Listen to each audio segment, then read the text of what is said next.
Je vous salue tous au nom du Seigneur Jésus-Christ. Salue d'abord celui qui est à côté de toi. Dieu celui que Dieu t'a béni. Applaudissez, acclamez un peu pour le Seigneur. Vraiment, que Dieu soit loué ce matin. Comme nous sommes debout, ouvrons dans 1 Roi chapitre 17. Verset 1 on descend. Nous allons lire au nom du Seigneur Jésus-Christ. Amen. Élie le Tishbite, l'un des habitants de Galade, Elia ya Tishbite moko ya bavandi ya Galade, dit à Akab, alobi na Akab, l'Éternel est vivant, Yahweh Nzambe azali na bomoi, le Dieu d'Israël, Nzambe na Israela, dont je suis le serviteur. Oyo ngai nali mosali na ye. Il n'y aura ces années si ni rosée ni pluie. Na bambula oyo ata na muboyo ata kumbula ata matangale kozala te, sinon à ma parole. kaka na maloba na ngai. Asseyez-vous. Bofanda. Luc chapitre 4, Luka mukapona mine verset 25. molonga tuku mibale na mitano. Luc chapitre 4, Luka mukapona mine verset 25. molongo ya tuku mibale na mitano. Ça c'est Jésus qui parle. Wana ezali Yesu ndazoloba. Je vous l'ai dit en vérité, Naliko yebisa bino na bosolo. il y avait plusieurs veuves Ezalaki na basi ebele bakufilaki mibali en Israël na Israela du temps d'Élie. na tango na Elia. Lorsque le ciel fut fermé 3 ans et 6 mois, Na tango lole kangamaki bambula misatu na basanza et motoba. qu'il y a eu une grande famine sur toute la terre. Pe tango nzala etondisamaki penza na mokili mobimba. Et cependant, Élie ne fut envoyé vers aucune d'elles, Na bongo Eli atindamaki epai na moko na kati na bango te. si ce n'est vers une femme veuve à Sarepta, Kaka epai na mwasi akufela mobali kuna na Sarepta dans le pays de Sidon. na mboka ya Sidon. Que Dieu bénisse sa parole. Nzambe apambola liloba na ye. Nous continuons avec notre sujet, Tozali kokoba na litea na biso l'histoire du réveil. lisolo ya bolamoki. Aujourd'hui, on va parler le réveil d'Élie de Tishbite. Lelo tokoloba na bolamoki ya Elia ya Tishbite. Tout ça, je suis en train de vous montrer que Nyonso wana na la kati ya kolakisa bino ete toute la Bible, il y avait le réveil. Biblia mobimba ezalaki na bolamoki. Comme Branham nous avait dit, Lokola Branham ayebisa biso dans chaque génération, na ekeke nyonso Dieu envoie toujours un réveil. Nzambe atindaka se bolamoki. Ce n'est pas que le réveil que nous avons. Ezali nango teke bolamoki oyo toa nango Cela a commencé seulement à Kamwesha. oyo ebandika na Kamwesha Non, te. Kamwesha a seulement imité ce que dit la Bible et les brochures. Kamwesha alandi kaka oyo mikaba mosakoli na Biblia ekoloba. Parce que c'est la fondation de Dieu lui-même. Po yango nde moboko Nzambe asila kotia Je ye suis moko. en train de parler ces choses Na oloba makambo oyo pour enlever d'autres choses dans vos pensées là. mpona kolongola nongonongo na kati na bato. Que vous ayez la foi dans ce que vous avez écrit. Ozala kondima na oyo bino Et bondimeli. que Seigneur la pousse à vous aider à vous sauver. Nzambe wana asunga bino mpe asala bino bolamo. Aujourd'hui, on verra le réveil d'Élie de Tishbite. Lelo tokomona bolamuki ya Elia ya Tishbite.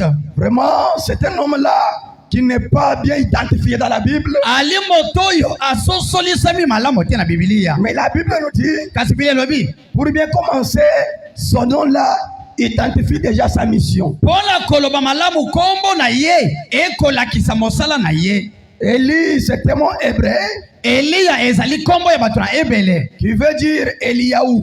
Weli koloba Eliaou. Et dans ces mots, il est composé de 2 mots.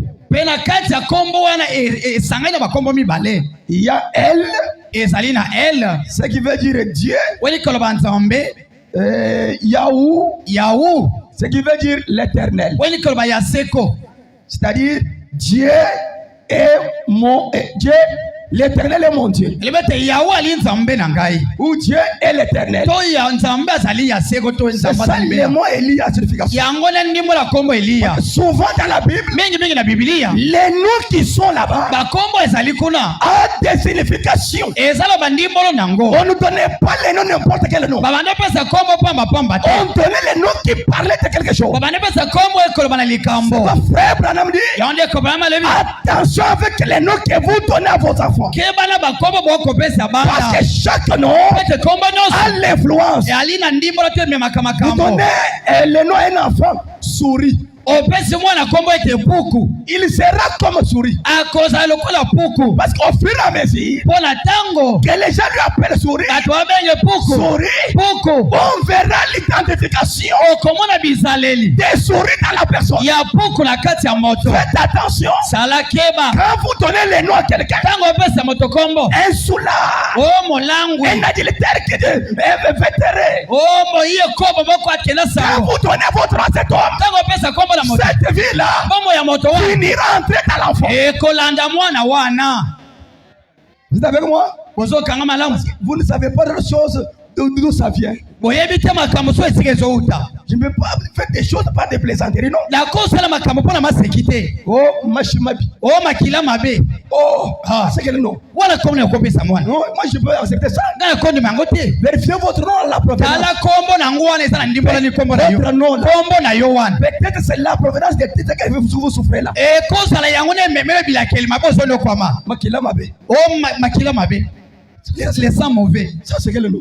wana eza kombo nini Hein? ah Amen. amen Applaudissez un peu pour le Seigneur. beta maboko mpo na kolo yesu Il faut avoir un bon nom. esengeli ozala kombo malamu Un nom qui signifie quelque chose. kombo ezokoyokama na ndimbola malamu Élie eliya veut dire elikoloba Dieu est l'éternel. nzambe azali ya seko Dans chaque nom, na kombo nyonso là où il y a EL, esika el il ezali y a déjà Dieu là-bas. ezali na nzambe na kati Par exemple, Daniel, ndakisa daniel ça veut dire elikoloba Dieu est mon juge. nzambe ali susi na Il ngai y a déjà EL, ezali na el wana El Shaddai. el shadai Elle là c'est Dieu, el wana eza nzambe taille puissant. dai nguya Dieu tout puissant. nzambe moyinguya Ou les dieux des desseins. to nzambe mabele mibale Vous comprendrez que okomona ete car chaque nom dans la Bible kombo nyonso ya bibilia a une signification. eza na ndimbola nango Élisée eliza veut dire elikoloba Dieu est mon salut. nzambe aza lisiko na ngai Vous êtes avec moi? bozokanga malamu Vous êtes là?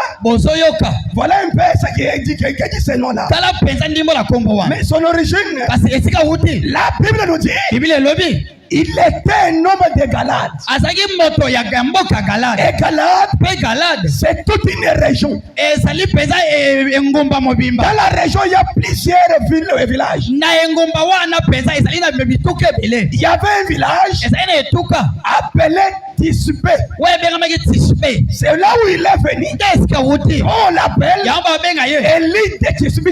elia ya tisibiti Il vient de Tisbé. awuti na tisbe Mais on n'a pas identifié ses parents. kasi balobi mpenza baboti na ye te On nous a dit seulement balobi kaka l'homme de Galade, moto ya galade précisément de Tisbé. mpenza na mboka tisbe Il s'est tenu seulement comme ça. abimaki ka Et boye Dieu lui a envoyé nzambe atindi ye pour aller attaquer les rois Akab. po ete abundisa kumu akabu Ils sont d'abord frère Branham. otanga ndeko branam Il va éclaircir aussi ça. akompesa pole mpenza malamu La nourriture spirituelle autant convenable. bile ya molimo na ntango elongo bani Paragraphe 16. ota na somi na motoba Branham dit ceci. branam alobi boye Maintenant, sasa hivi nous ne savons pas d'où venaient ces grands prophètes. toyebi te esika wapi mosakola monene abimelaki Nous savons qu'il était un Tisbite. toyebi ete azalaki moto ya tisibiti Tisbite, c'est là. tisibiti wana C'est un village ezali etuka qui était dans la région de Galade.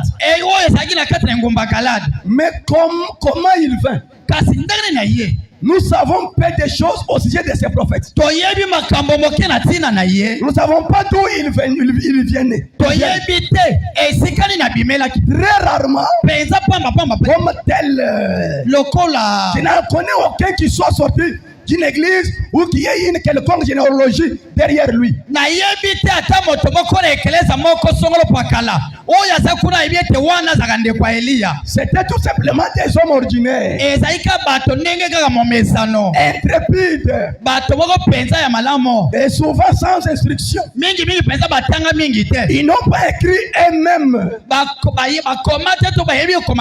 C'était d'entre eux. Tel qu'Esaïe, Esaïe, Jérémie ont écrit. Mais ces grands hommes d'Élie, ils n'ont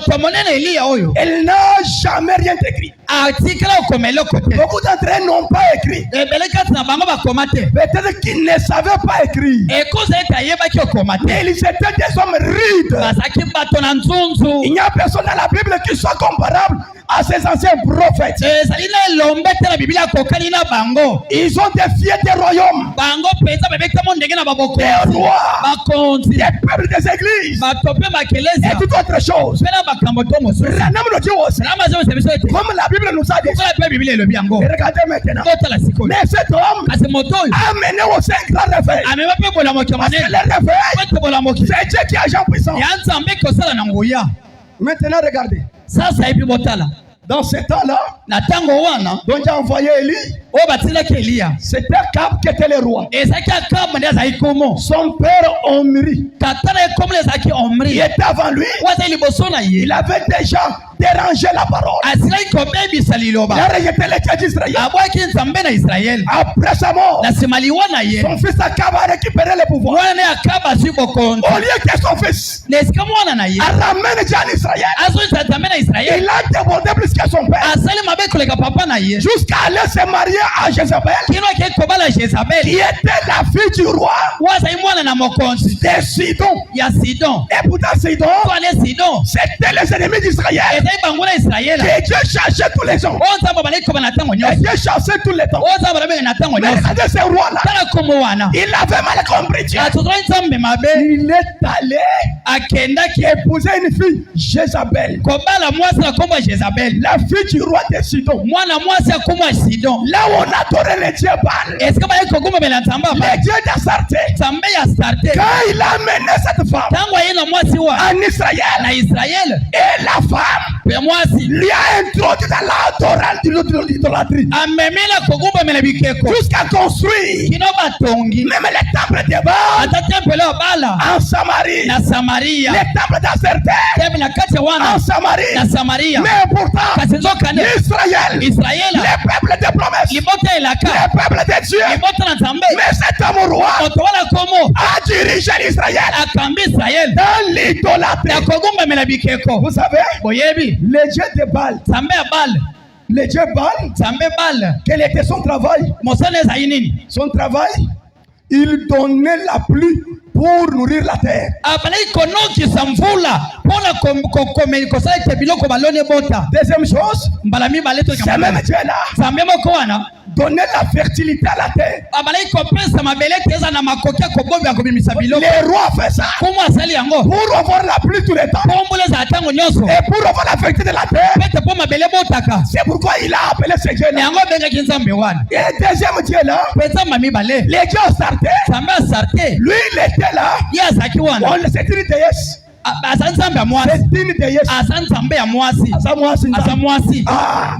Son travail, c'est la fécondité. La multiplication. Même dans nos villages, il y a des gens qui ont ce petit chemin. C'est les dieux d'Astarté, les dieux des Sidoniens. C'est ce que cet homme-là avait amené pour multiplier les choses qui chantent. Ce n'est pas terminé. C'est même Dieu-là. C'était un dieu de guerre. Quand ils voulaient aller au combat, ils allaient auprès de leur dieu. Ils faisaient des recommandations. Après ils allaient Ce n'est pas encore terminé. C'est Dieu-là. Son travail encore. C'était la sexualité. Kindumba, c'est là qui autorisé. Il y avait l'impudicité autorisée. C'était les dieux femmes. Ce n'est pas terminé. C'est un Dieu d'amour. C'est-à-dire quoi? Attends-moi si à mon même la femme d'autrui, tu peux l'aimer. Tu fais des incantations là. Même la femme d'autrui. Écoutez ce Dieu. Un roi d'Israël qui a vu la main de Dieu, qui a des rouleaux. C'est ce que Dieu a fait. Mais ce roi est allé prendre ce Dieu là. Il amène en Israël. Vous êtes là? Vous êtes là? Quand tu as regardé ça, il a suscité un homme de type Tisbé. Lève-toi. C'est vraiment qui range maintenant aussi la Bible. Dieu lui avait d'abord parlé avec lui. Il lui a équipé. Il lui a envoyé. Il est convenu pour faire ce travail. Parce que pour avoir un réveil, il faut d'abord un homme formé par Dieu. Dans sa formation riche, équipé par Dieu et envoyé par Dieu. Le réveil viendra. Pas maintenant. Il arrive là-bas. Il commence à prêcher la parole. Akab ne regardez pas. Même Jézabel voulait tuer même Élie. Cet homme est venu pour déranger les dieux de mes pères. Oh mes frères, ne soyez pas des écrivains devant vos femmes ici. Vérifiez chaque chose. Vérifiez chaque chose. Que ta femme te dit. C'est la femme qui avait induit le roi en erreur. La femme a mené les dieux étrangers en Israël. Un homme, c'est la parole. Vérifiez tout ce que ta femme te dit. Il y a beaucoup de hommes qui iront en enfer à cause de leur femme. L'amour déborde plus que même la parole. Aimez votre femme. Vérifiez la parole. Ce roi-là était désorienté par la femme.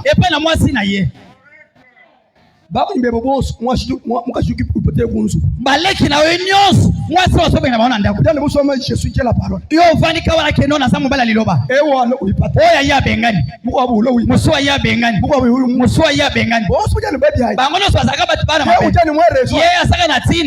Je suis mon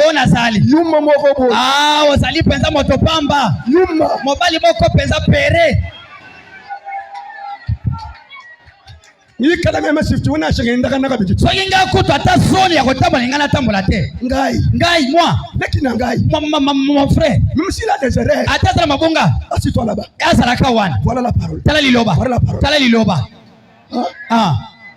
Oui,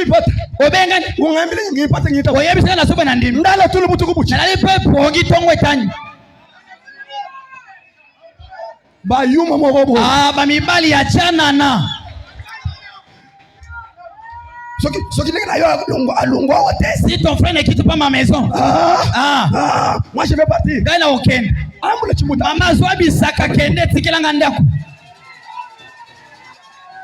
Les frères tremblent. Reste ma femme. L'homme, c'est la parole. Il a l'autorité, c'est derrière l'homme. C'est l'homme. Il y a le bleu qui est au-dessus. La femme, selon la parole, elle doit être soumise à ce que l'homme parle. Vérifiez tout ce que la femme fait. Il y a la parole.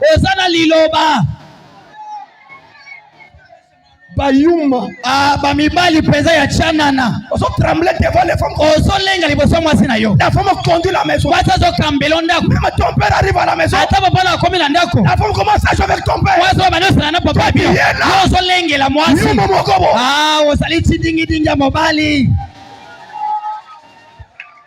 ela ka kondulela ka konde eta mololo makasi ela ka kondulela eta mololo bayuma Akab. Les Akab. Ouais, mon frère, wanango. So mani mobala ndege wan. Wajua hitama mwenye Akab. Tama zoe kawa betala Akab yewana soleka. Akab yewana c'est ça l'air non. Applaudissez pour le Seigneur. Beta maboko makasi.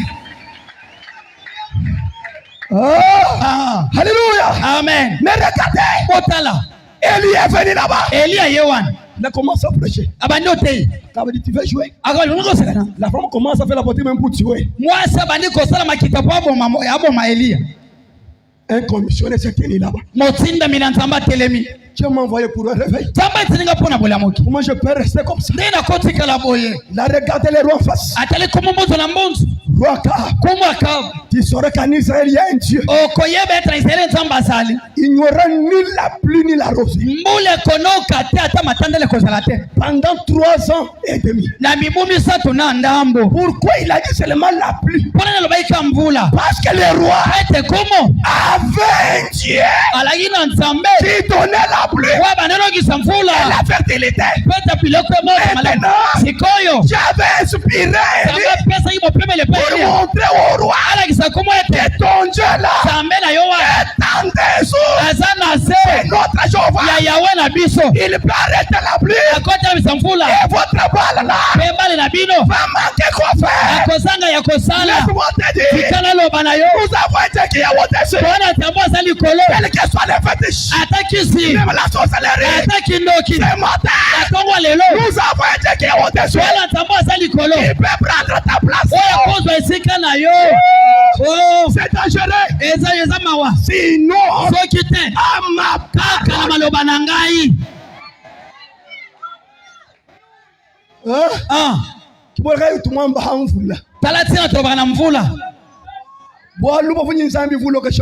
po bango bazaina nzamba bikeko waza ikonogisa mvula mweza nangu bwanya proveni zambi wende wa mujulu mulele asarake bo mbola isete nzamba alola nde nzamba solo branama lobi Eli alisoso il se réfère ya mema kanisa à la loi de Moïse na mobeko wa Mose en Deutéronome 16 na Deutéronome 16.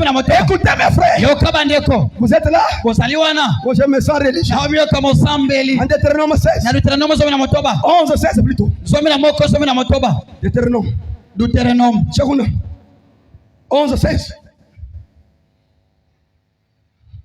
mon frère ba ushumi bakwesha kama kabanungwe katika kajika kulamu bazokosa yo pe bapeso singa loketo ekobatela yo katika kubutula ekoboma to pe kosilisa yo dans la loi de Moïse na mobeko wa Mose. Dieu avait déjà parlé à Israël. Zamba sera baki na Israël. Gardez-vous de laisser séduire votre cœur. De vous détourner de servir d'autres dieux. Et de vous prosterner devant eux.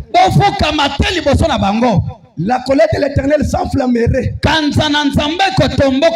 Alors contre vous, il fermerait le ciel. Il n'y aurait point de pluie et de pluie. La terre ne donnerait plus ses produits. Et vous périrez promptement dans les bons pays que l'Éternel vous donne. C'est-à-dire,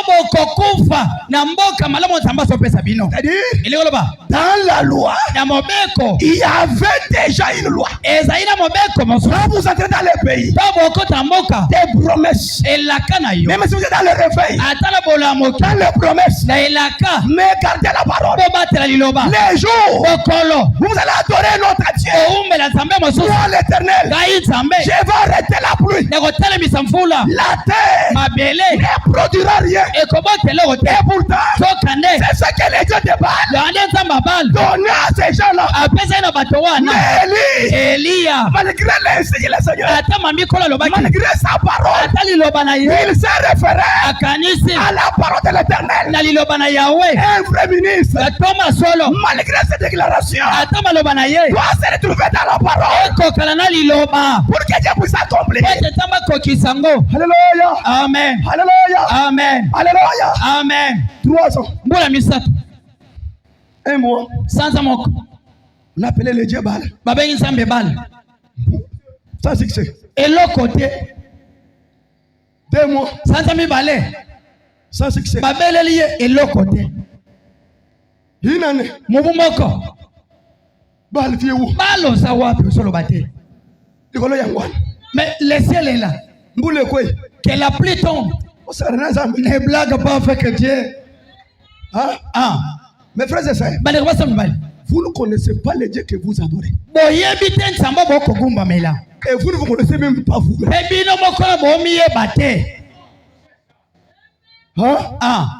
Bala regardez. Bala talikolo. On a prié pour le Dieu de Baal, l'auteur de la pluie. Où est-il? Et l'autre côté. Un homme de la promesse qui a déjà compris que Dieu est là. Mais il va faire les fétiches. Il va à la montagne pour voir des prophètes là, des agilitaires. Il donne de l'argent. C'est un Dieu de Baal. Quand il a vu à la montagne, tu connais sa provenance? On me dit, on va donner une confiance à une personne. Il faut d'abord le connaître. Il a vu seulement la montagne. Il a examiné. Il donne même de l'argent. Le Dieu de Baal. Alléluia. Amen. Alléluia. Amen. Moi signé sécurité. On t'a donné les fils de sécurité. Le Dieu de Baal. Amen. Amen. Pour le combat, il faut se jeter à starter. Prenez cette eau. À 0 heure. En route, va te laver. Mon Dieu va combattre. Le Dieu a starté. Amen. Alléluia. Amen. Alléluia. Amen. Alléluia. Amen. Vous ne savez pas la grandeur de ce Dieu que tu as cru. Même toi-même, tu ne te connais pas. Le Dieu du ciel qui peut arrêter la pluie. 3 ans et demi. Quelle puissance! Tous les magiciens ont raté. Tous les ascendants ont raté. Le Dieu d'Élie était puissant. Alléluia. Amen. Laisse-moi te dire, dans cet âge, j'avais promis encore un esprit d'Élie avec la même puissance. Malgré qu'il n'est pas là, mais son Dieu est avec nous. Il est le Dieu puissant. Ce matin, même si tu es dans la sorcellerie, on a pris votre mariage, on a pris tes enfants, c'est la guerre, non? C'est la guerre. N'allez pas les retirer. Nous avons notre capitaine. Il était devant Josué. Josué lui a posé la question. Il est des nôtres. Il était l'ennemi. Je suis le capitaine des rois célestes. Le capitaine là est ici. Il peut se combattre pour vous. Oh, il y a la foi. Il y a la foi. Ce matin, tous les combats. J'envoie le capitaine. J'envoie le capitaine. Le Seigneur Jésus. Le plus beau d'entre eux. La rose de Sharon. Le puissant conquérant. Laisse-moi vous dire. On l'a enterré. Le diable savait qu'il va l'arrêter. Je reste un client. Mais ce client-là était terrible. Il arrive à la porte. Il va ouvrir la porte. Il lui dit, voilà le démon. Donne-moi la clé. Tu es qui? Il ne va pas au calvaire. Il ne va pas le sang. Quand il voulait parler, on lui a frappé sur les reins. Il s'est caché. Il a ravi la clé. Il a ouvert. Abraham est venu. Oh, Sarah. Voilà un homme qui était venu pour visiter. Et Sarah appelait Job. Job, viens voir. Quand Job regarde, l'homme qui était venu dans les vents. Et Job appelait Ézéchiel. Venez. Ézéchiel regarde. Les puissants conquérants. La pierre libanga qui s'est dans la montagne. C'était la route dans la route. Le Seigneur Jésus, il est notre capitaine en chef. C'est mortel. Quel que soit le combat, il est au travail, dans votre famille, dans votre quartier. Au nom de Jésus, c'est sa capitaine.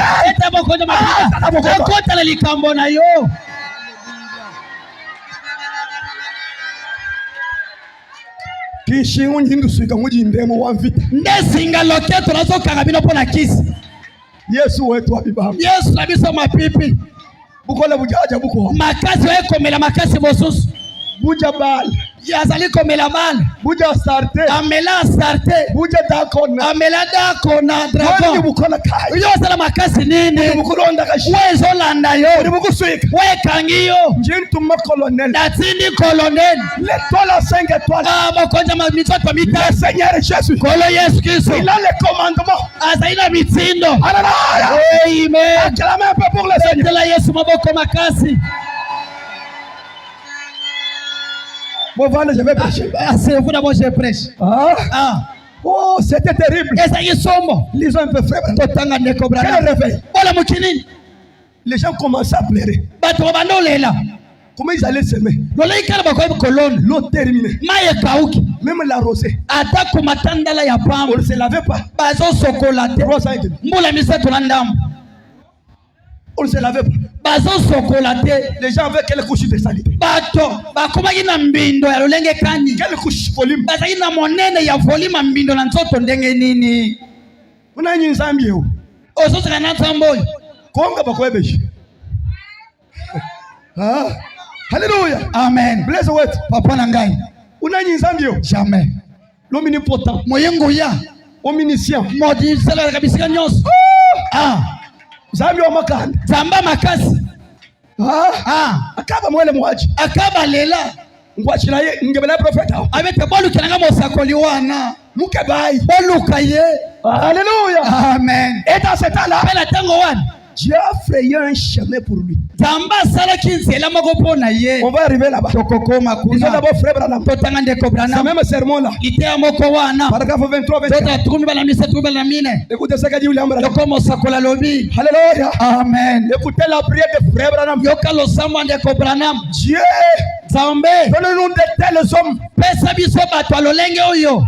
Des hommes qui n'ont pas peur. Bato babanga kate. Des hommes envoyés par Dieu. Batsinda mina nzambe. Revêtus par Dieu. Balatisa mina nzambe. Vous êtes avec moi? Bozo kama lamu. Branham dit. Branham alobi. Donne-nous de tels hommes. Pesa biso bato motindo oyo. Des hommes qui n'ont pas peur du péché. Basho bakobanga lisumu te. Il y a péché. Tango lisumu ezali. Il dénonce. Akoloba yango. Je vous dis frère. Abina bino ndeko. Même si un ministre. Atoza motoma. Si un mon car. Atoza wiso. Chanter. Moyembi. Si tu es dans le péché. Soza na lisumu. Je viendrai face à face. Nakoya penza liboso na yo. Il est venu pour la parole. Oya opona liloba. Nous voulons de tels hommes. Tolingi bato andenge wana. Il a dit en face. Alebi liboso na ye. Au roi. Nakomo. Comme tu m'as rejeté. Lokola oboyi ngai. Tu as rejeté la parole. Oboyi liloba na nzambe. Il n'y aura pas la pluie. Mbule konoka te. Pas du monde quand Zambi oba munzu mwebam. Tango bateli nzambe no ndaku na yo. Uruta tanye mu rufu. Yebete okonyoko mati okokufu. Njimunu injile mu biro nyimanga nyimikabiru inaya. Na zonse la bino na biro na basinga loketo na bakodi ya famille boya nango. Yavi seje guérir les malades. Na mo bomona nzambe ko bigi sababeli. Rester les morts. Ko segu sabawei. Je fais cela pour te montrer il y a un Dieu. Nzamba sapa ifete nzamba saliao. Mais pourquoi tu as encore votre Dieu? Bono bombe ke kona yo nzambe na j'attends ça là-bas. Ya kana ngo na ndaku. Si vous gardez. Bombi. Il n'y aura pas la pluie dans votre maison. Amen, amen, amen. Amen. Alléluia. Amen. Voyez-vous, des hommes bateau qui savent ce qu'ils font avec l'ainsi, dit le Seigneur. Bateau bayebi o bazo sala na malobe ute pa ina nzambe.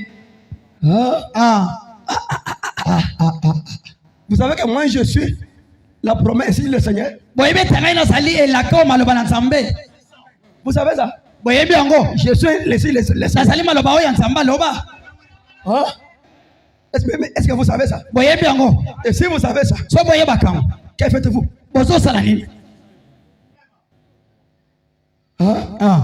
des hommes, bato, des femmes. basi na mibali. Tu vois qui sont nos frères. Amen. Amen. Qui savent Oyo ba yebi faire avec l'ainsi dit le Seigneur. kosala na maloba nkolo alobi.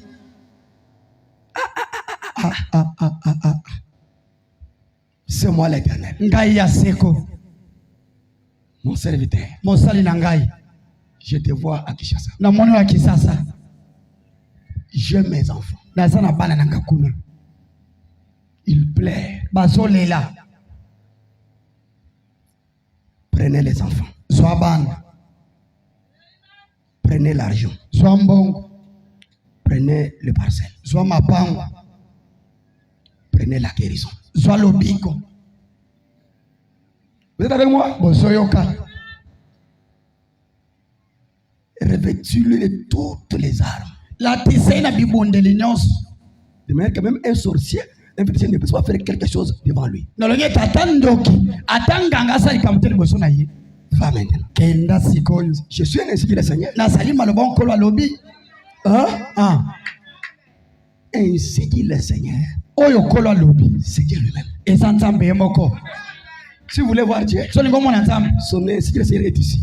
Oyo kolo alobi ezali awo. Mais wachini kwenda umva bimbo. Pona nini yo muto sobela osobika te.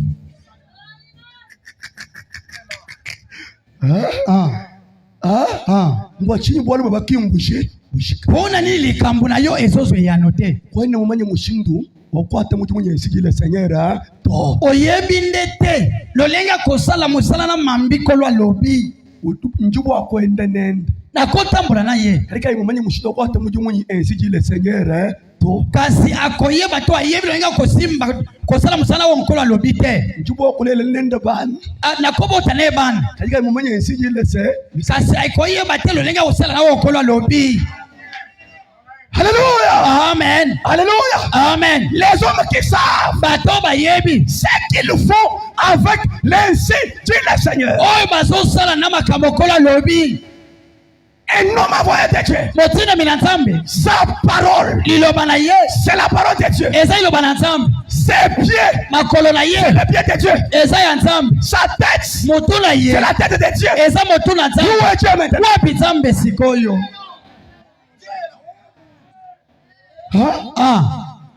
Alléluia. Amen. Mwenye nzambi unuyishe mulinde. Elibete nzambe azotebyo na tongwa lelo. Nzambi wakati waenda mu Galilao. Nzambe abanda otambola na Galileya. Kumpa la kweli. Liboso na yo. Mumuntu chichi réveil. Na kati ya moto chichibolamuki. Wikala nyu mukashi. Aza na mwasi. Wikala nyu bana. Aza na bana. Kichi chino avekele achi. Yaunde ezobeboma biso mbino misu. Kajati kansere kumva bimpa. Kata moto akasala azobika Ça ne dit rien. elobele eloko te. Alléluia. Amen. Alléluia. Amen. Les gens Bato prennent l'ainsi dit le Seigneur bazomona bakolo alobi à l'ordinaire. bazomona momesano Même quelqu'un qui entre dans les bureaux, atatu bakakota na biro je lui donne les conseils. omwana na pesi etoli Il sort, il fait autre chose. abimi aboyi kosalela toli wana Il a refusé Dieu aboyi maloba na nzambe à cause de l'élocopte. il n'aura rien. C'est là vous échouez. Eske bozozanga Vous ne savez pas comment servir. boyebi nini kosalela te L'ainsi dit le Seigneur. oyo kolo alobi. Alléluia. Amen. Kulumu benga mukashi.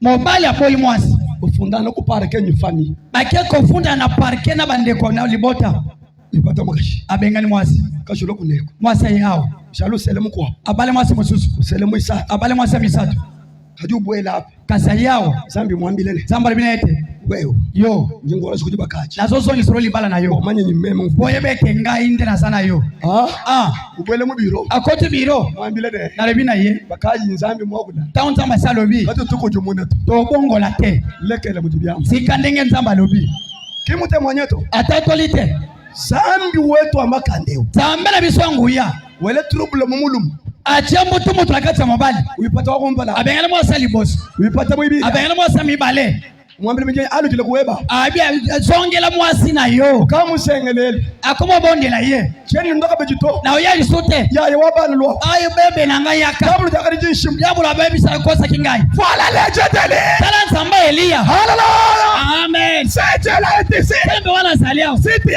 aussi le problème sopo sali kamo aujourd'hui lelo déclarer défense de Jésus sali bosona Yesu Kristo legend de la Bible nzamba Biblia répondra akoyanola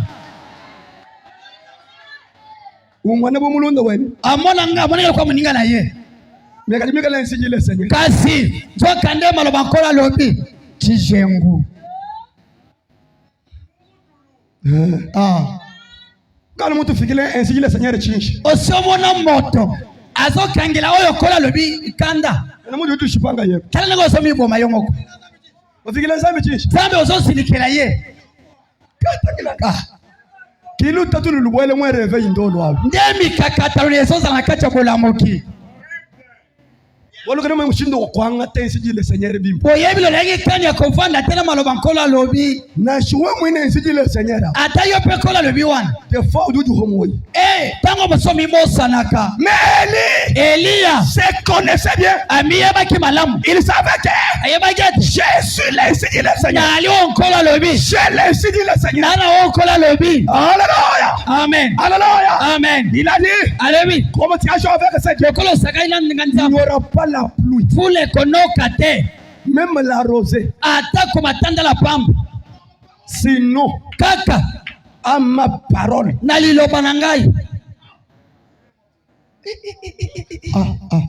continue maintenant tokoba Premier dit ceci montez il dit ceci maintenant sasa hivi nous découvrons tokososola qu'avant qu'il ne fît cela yamba itasala yango okende kusala pamba te ne parle pas faire ça dans l'enthousiasme papa lobi sinon ma parole oh papa libete kaka na liloba na ngai ulibonya alukila mobali na ngai songa uringile ti ulegela okozela ti olembi alléluia amen avant de le faire yamba salango Dieu l'avait appelé zamba benga kiye nani Dieu lui avait parlé zamba lobela kiye c'est-à-dire il était dans la conférence amen azaina kacha kosolola je t'envoie maintenant na kotinda yo akaba jouer avec moi ataba osakana ngai voilà tala qui monte d'où toi les réveils nde moto akoma bolamoki baje lui là bao basomi la wana pakaji nzambi bajenga bakura yo mwana ujinyi manga so nzamba koma botro bandi bamona na sana soloka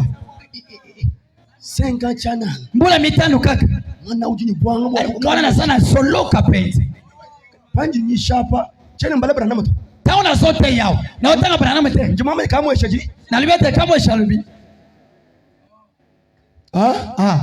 muntu muso chintu chikala numwende yeye moto alingika yende asalaga ye na ye chibangila numwende yeye ebandelaga ipana ye cho chibangila mwa muntu wa kumuso problem soki likambo to bolamu ebandi epai na moto mosusu moto asitwa utamboka ngambo eske akamweshi yaje apenza kamweshi kuna ya malongeza chini kunchi oyo zakuna esani chini wako ilachi oyo solo bawana croyez on siendi kushika mwekeleza bandi mibazoki mekeleza na yo ndika wele barrière wajishimu yango komi koloba makamwa ndenge wana lokota ramener ce Dieu là-haut vivant au milieu de songi sanza mbabo na kati na yo alléluia amen premièrement ya liboso Élie était appelé Elia bengamaki il y a d'autres gens ya bato mosusu des prédicateurs batei que Dieu n'a pas vu que ne sont pas appelés onza mabenga te découragé atona nzunzu non te Elia était d'abord appelé abengamaki nano il avait le ministère azana lotomo surtout malo nzambi okwamba mingi makambo nzambe alobi ba infiltrer mbabwele fo banongi ba M23 bakote bele kene wamba nyinyi apele to akolaka mbela te nzambi vumwamba ne nzambe alobaki ete mwene muti mwenye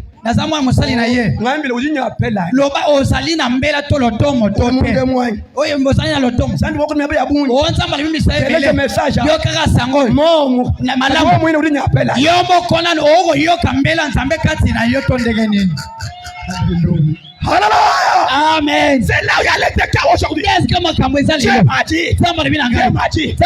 Et toi aussi. Dis ça la chose. Il était d'abord appelé. Et Dieu lui avait parlé. Il était dans la conférence. Dieu lui a revêti. Dieu lui a équipé. Il a donné la chose à donner au gloire. Quel est ce soldat-là qui parlait en guerre sans armes? Réveil wa Moïse. Wakumpa nao. Réveil fabriqué wa Moïse.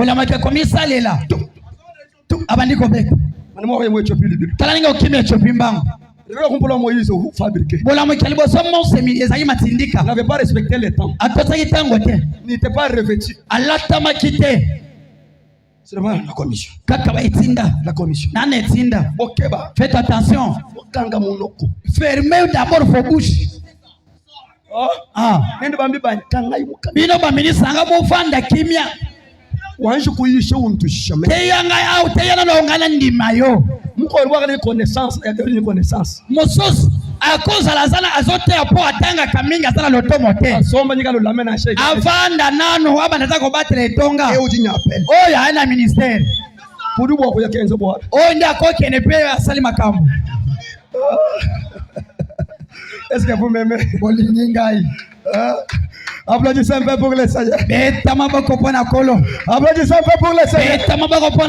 Alléluia. Amen. Mes frères, et Dieu lui avait parlé. C'est pourquoi il n'avait peur de rien. Il n'avait pas peur de rien. Il n'avait pas peur pour son message, redoutant qu'il ne s'accomplisse. Il savait qu'il s'accomplirait. Il savait que c'était conforme à la parole que Dieu avait parlé en Deutéronome. Parce que ces gens-là avaient adoré notre Dieu. C'est le Deutéronome. Dieu va vous priver la pluie.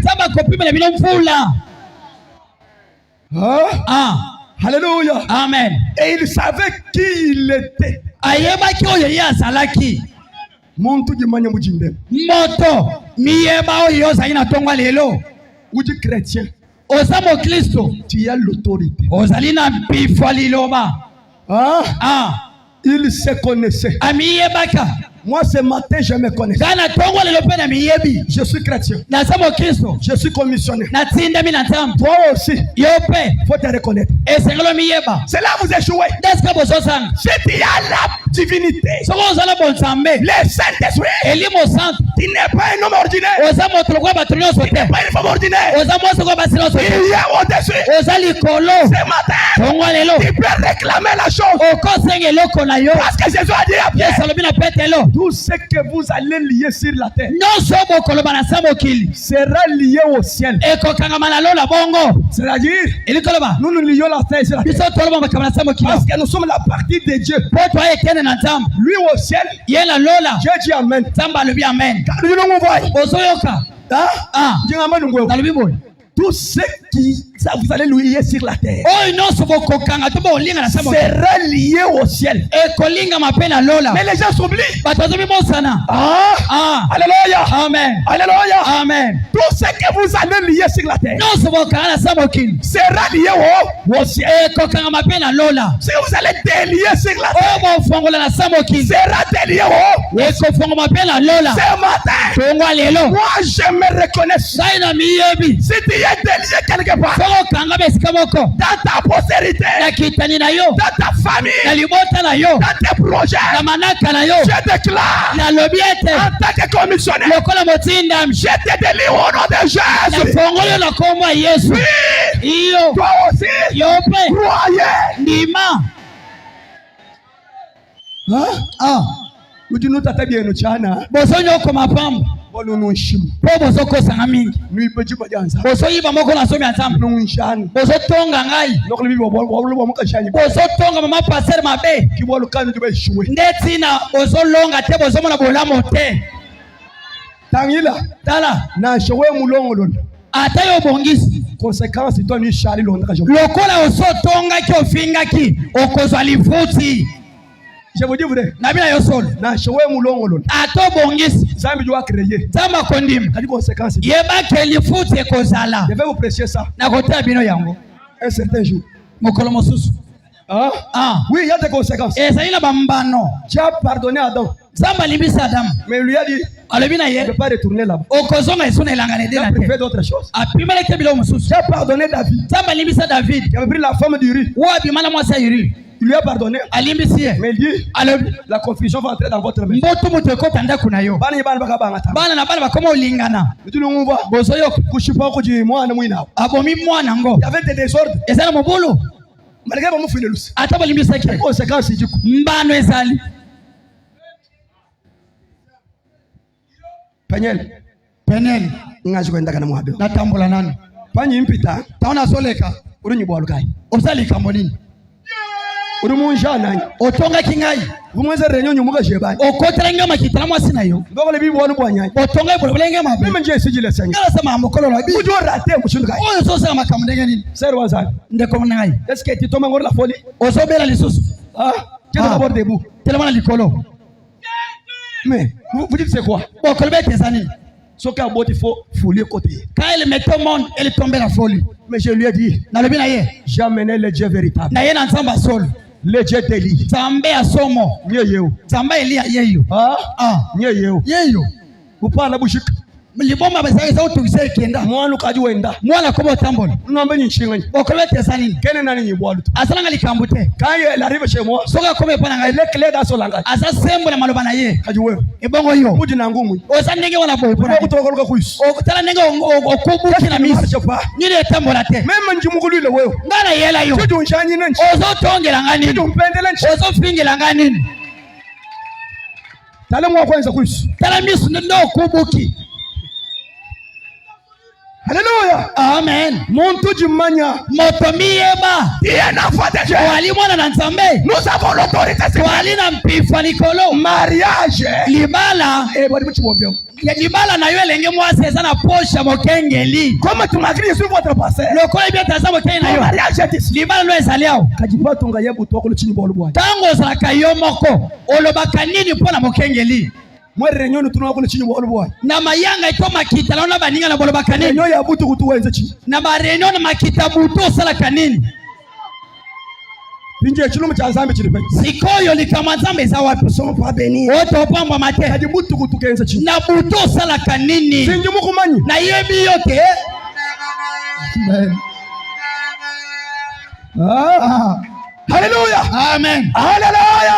Amen. Ce matin, la tongo lelo, on va lier sur la terre. Toko kanga makamana samokila. En disant, na koloba 2026. 2026. Les dieux d'Élie. Zambe na Elia. Puisse bénir tout le monde. Apambola batu nyonso. Des promotions. Batu ba matalopete. Même toi qui es au travail. Atayo salaka. Et qu'on ne vous paye pas. Bazo futa yote. Ce matin, tongo lelo, je me fais double au nom de Jésus. Jusqu'à les bureaux de paye. J'ai délié les blocages. Qu'on vous paye au nom de Jésus. Et Dieu au ciel est en train de dire Amen. Mais c'est sa parole. Alléluia. Amen. Alléluia. Amen. Toi qu'on avait déclaré, tu n'auras pas les mariages. C'est leur loi. Moi ton pasteur, commissionné, je te lis ça. Je te dis 2026 que ton mari vienne. Parce qu'il avait dit l'homme quittera. Si ton mari n'avait pas quitté, même qu'il quitte là où il est. Qu'il arrive dans votre voie.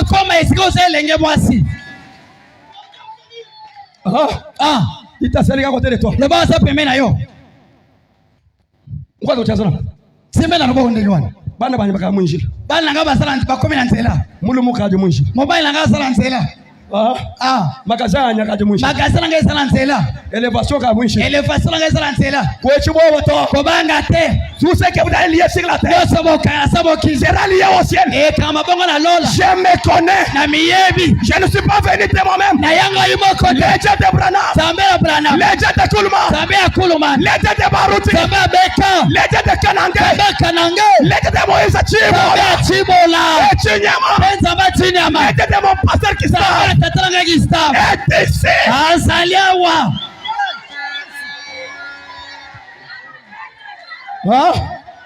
Alléluia. Amen. Même si vous sentez les symptômes. Attention à pas sa malade. Amen. Loba cause na biki. Alléluia. Amen. Ami le malade a une secteur. Loba bokolete sili. Ami le chèque a une secteur. Loba kozanga tesili. Ami le nango. Loba bongo. Ami le wewe babo. Loba likambo na yo. Tele bomba ne. Tanga ngolo bete. Wakushika. Esili. Ulanda wakushika. Bobole sili. Ulanda wakushika. Bobole sili. Utato wakushika. Passe sili. Quel est Dieu de la parole? Tamali loba. Accomplissez-la. Ako kisango. Au nom de Jésus. Ekombo na Yesu.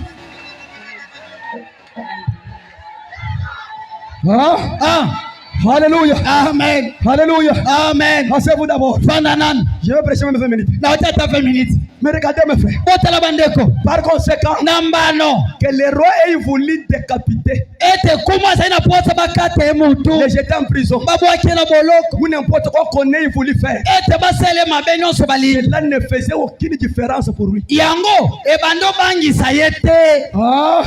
Il avait une commission. Azaina etinda to mosala moko.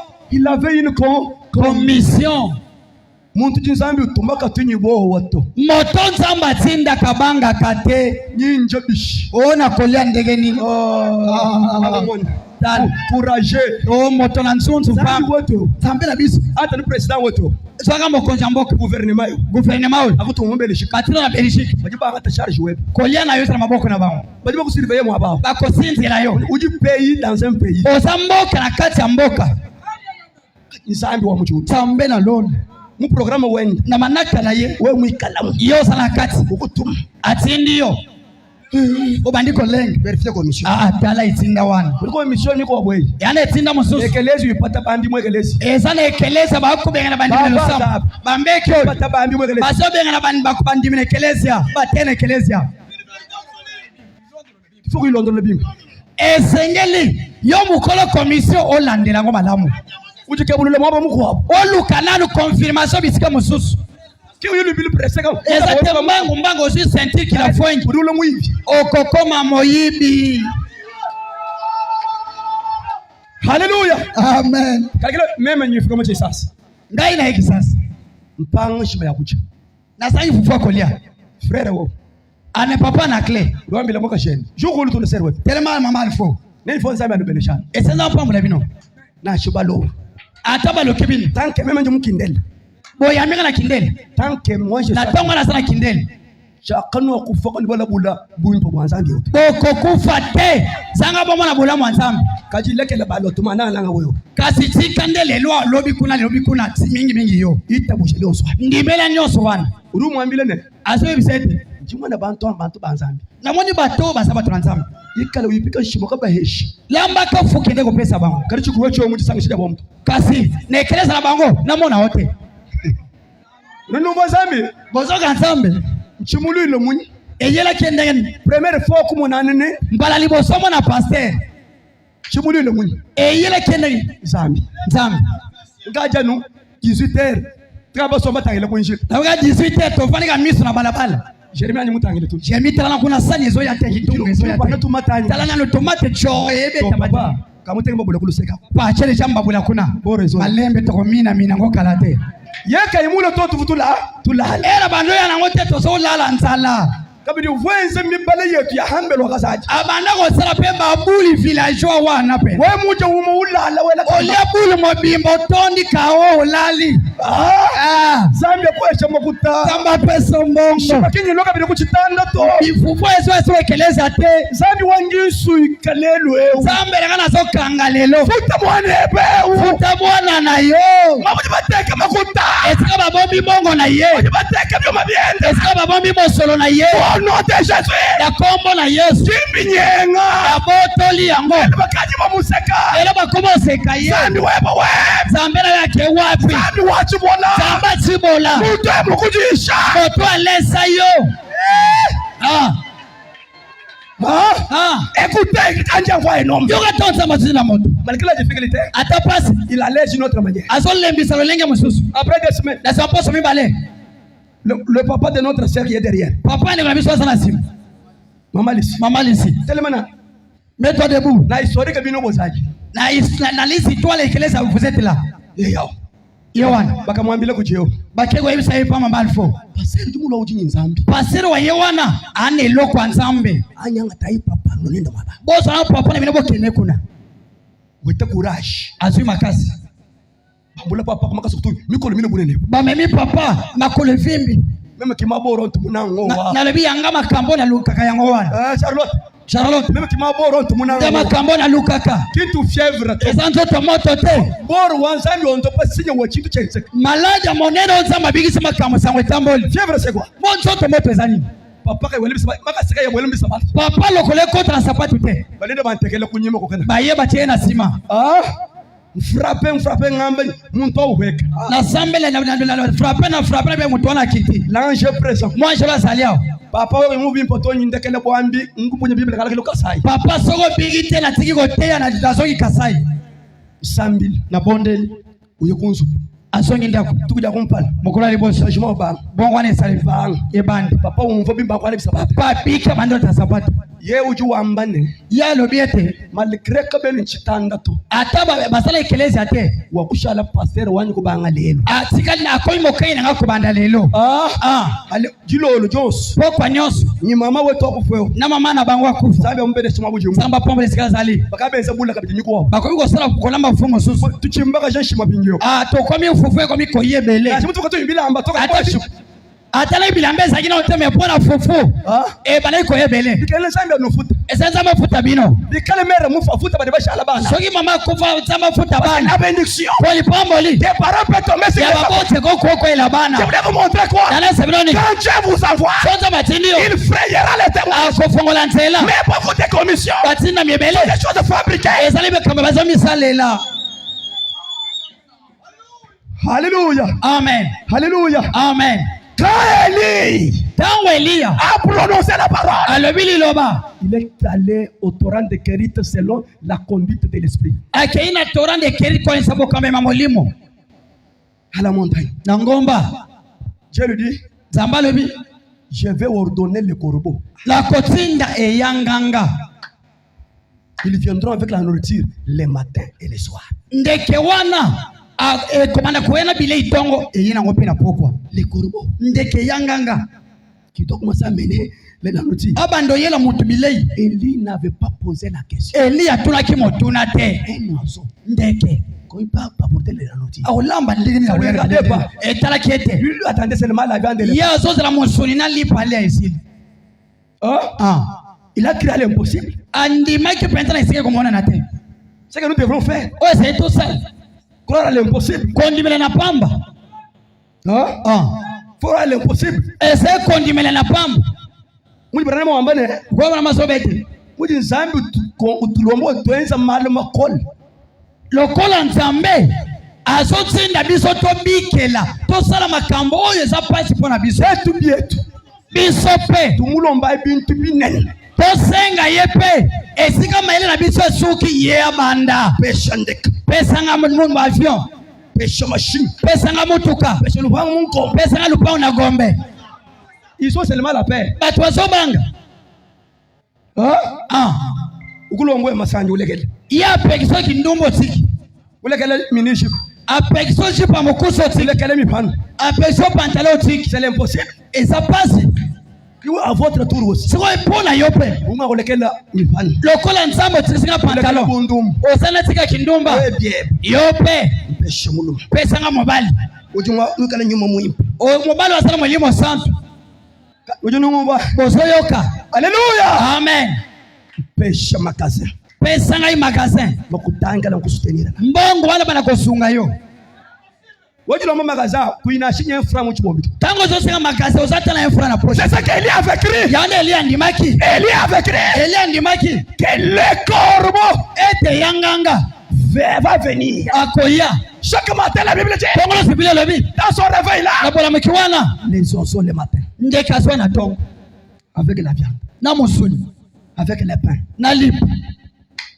C'est dans le réveil. Na bola moki. Qui donne aussi la nourriture. Ça me pas pesa kabailei. Et la manière dont il lui donne. Le lenga pesa ka. Contourne la procédure. E bongo la kamwangu na ye. Udumwamba bimpa tatu. Olobi malamu ndiko. Kakuvuma tembele tu. Kuna matembele makase za lakite. Kuvumampa. Ezailipa Nimunyi. na musuni. Weka musombela bula lubwa chula ngudwe musombe. Iyo ovandeli ga matembele ndunda pondo. Nanga inga idongodo. Upita kwa mwene mutumba muwe wakamata wa munyinyi. Sambi wai. Oleke pa voisin boye. Azoko tumba mo kwisi na iyo so melaso Non dans le réveil. Bola moki. Je te donne aussi la nourriture. Samba pesa pe bilei. Et la manière dont Dieu donne. Le lenga samba pesa ka. Il contourne la procédure. Abongo la kamwangu na ye. D'où venaient les pains? Lipe zako uta wapi? Pour avoir le pain. Pona kozalipa. Il faut acheter les farines. Et ça somba farine. Acheter les vins. Osombi semoule toi les verres biloko basala kwa. C'est qu'on met là-bas. Les filles. Les filles. Du sucre. Du sel. Mettre de l'eau. Allez au mai. Mettre la pâte. Au ingrédients biloko basala wana sali pâte. Après, nasima. Tu amènes à la four. OK na four. Après tu auras les gâteaux. Nasima kozalipa to gâteau. Mais cet homme-là, ndeke wan, les corbeaux. Et yanganga. Alléluia. Amen. Faisait quoi pour avoir? Abalo sala ndenge pas lipa. Dieu prononçait seulement la parole. Et sa parole contourne la procédure normal pour produire le gâteau. Mais les animaux là, il est tué quand? Il est chauffé de miracles. Ce matin, que Dieu fasse un miracle. Je vous dis vrai, que Dieu fasse un miracle de manière, de façon inattendue. Là où toi tu as échoué, là où ça demande un député, là où ça demande l'opération, ce matin, Dieu peut contourner la procédure et recevoir l'opération, et recevoir l'argent, et recevoir le travail. Au nom de Jésus. Même vers le soir, pour les montagnes, quand les gens pleurent, il n'y a pas les clients. Pour recevoir les clients, au nom de Jésus.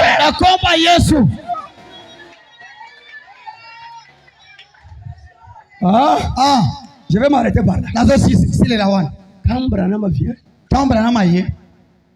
Il nous dit ceci. Les corbeaux, c'était les gens de couleur. Ezaki bato na mabota to bato na bikolo bato mwindu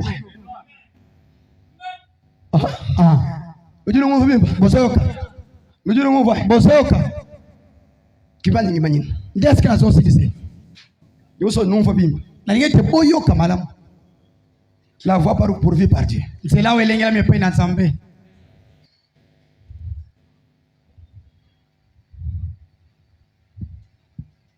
Écoutez, yoka. Le temps est déjà parti. 63. Amen. Amen. Alléluia. Amen. Réveille celui qui est à côté de toi. La mesa mtu pembeni na yo. Chinchi kutumanya kumva cha wita bojo mukenjito. Likambo otsikela koyoka te bandondi masawona tambo. Waka manyano ne. Toyeba kakete. Korbo muntu wo mubi. Eyanganga eza mutu mabe. Chije bibol. Yala kabipola. Mais ça a deux facettes. Kasi ana balolenge mibale. Hein? Amen. Non. Non. La voix pour lui par Dieu prêcher le 1er décembre 53. Regardez ici. Non, non, non. Il va tout simplement. Il a suivi la voie à laquelle Dieu a pourvu. Dieu a dit, monte là-haut. Assis-toi. Car j'ai déjà ordonné au corbeau de te nourrir. Les gens disaient, ce pauvre vieil excentrique qui s'est installé là-haut crève de faim.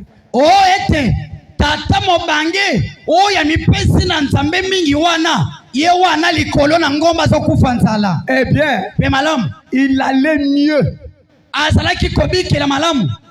Je parie qu'il allait mieux que bon nombre d'entre vous qui êtes assis ce soir.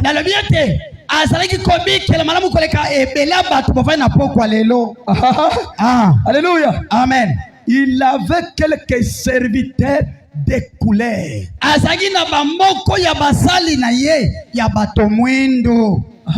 Amen. Amen. Alléluia. Amen. Les corbeaux qui lui amenaient la nourriture. Branham lui dit, il avait les serviteurs de couleur. C'est-à-dire les gens de l'Afrique. Vous êtes avec moi? Hein? Quelques serviteurs de couleur qui le servaient. Je parie que vous n'en avez pas.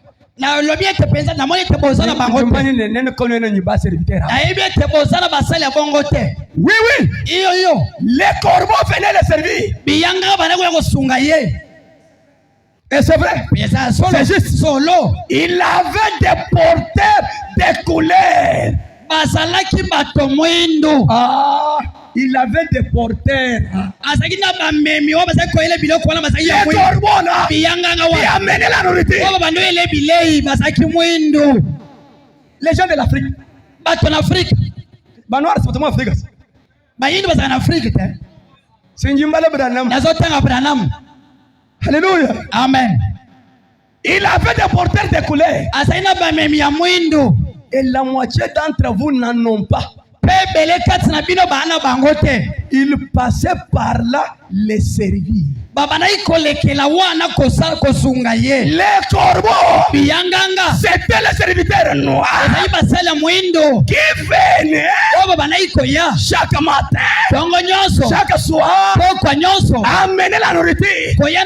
C'est les serviteurs noirs qui montaient, qui descendaient, qui faisaient l'œuvre missionnaire en absence d'Élie. Parce que le réveil était là-bas. Il n'y avait pas le réveil. Pourquoi? Parce que celui qui avait le réveil était déjà bâti. Mais les serviteurs noirs des couleurs, ils allaient, ils revenaient, ils allaient, ils revenaient. Vous êtes avec moi? Les corbeaux, comme ils passaient par là, la région des Isabelle.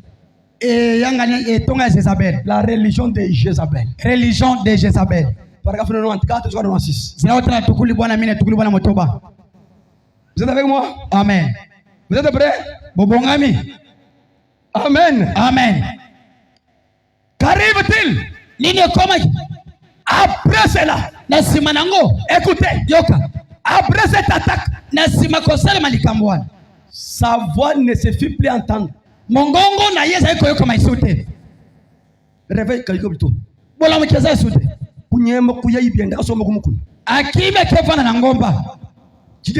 Réveille moi. Unomai. Azomela mai. Ujamunyinyi. Azolia misuni. Ujamampu. Azolia mapu. Kajimuchimenga. Kulala mboka. Réveille yukutu. Bola mkezate. Maya mashika. Maye kauki. Bakabi bana. Bakomo yibana.